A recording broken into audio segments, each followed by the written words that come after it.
Dans une petite ville endormie, Louis et Gabriel étaient deux jeunes hommes avides de succès et de richesse.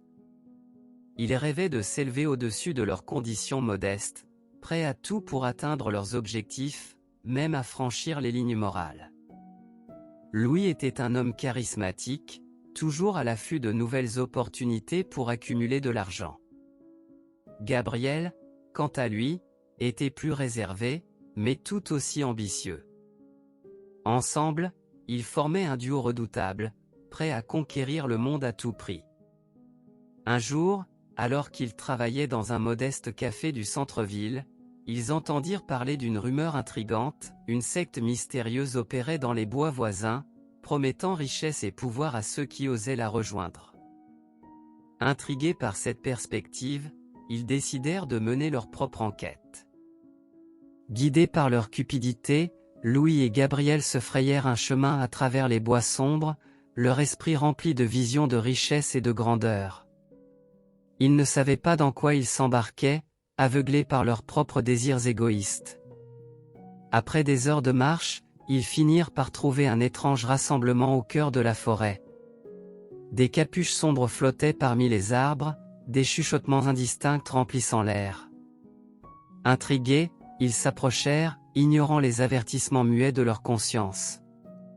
Là, ils furent accueillis par un homme vêtu de noir, son visage dissimulé derrière un masque sinistre. Il leur parla de richesses incommensurables et de pouvoirs inimaginables, les incitant à rejoindre leur ordre secret. Louis et Gabriel, séduits par ces paroles mielleuses, acceptèrent sans hésitation. Au fil des semaines, Louis et Gabriel plongèrent plus profondément dans les ténèbres de la secte, participant à des rituels sinistres et à des cérémonies obscures.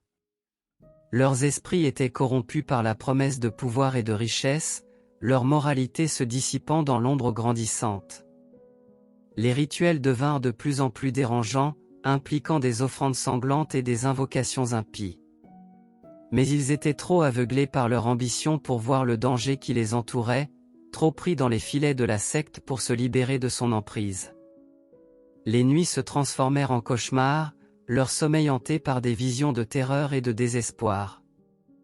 Mais ils continuaient d'avancer, leurs âmes se noyant dans l'obscurité croissante de la secte maudite.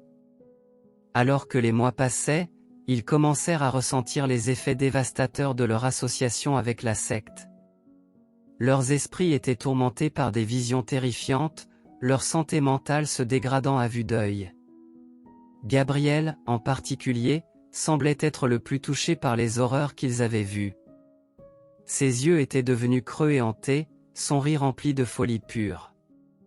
Louis commença à craindre pour la santé mentale de son ami, mais il était lui-même trop profondément enfoncé dans les griffes de la secte pour agir.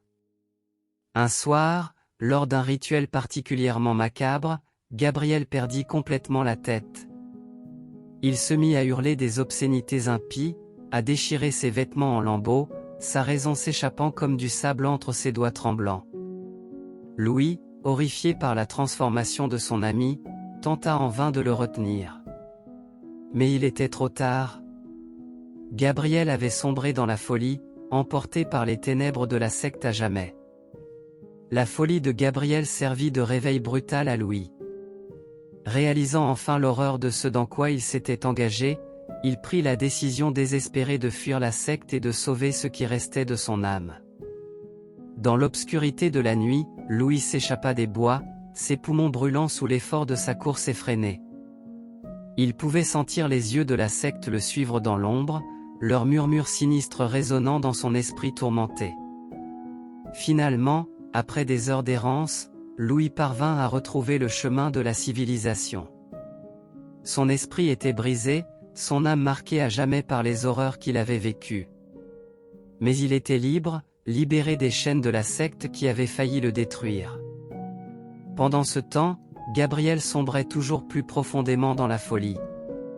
Rejeté par la secte qui l'avait corrompu, il errait dans les bois comme une bête blessée, son esprit déchiré par les visions terrifiantes qui le tourmentaient jour et nuit. Finalement, une nuit sombre et pluvieuse, Gabriel rencontra son destin tragique. Alors qu'il errait sans but à travers les bois, Il fut attaqué par une meute de loups affamés, ses cris de terreur se perdant dans l'obscurité.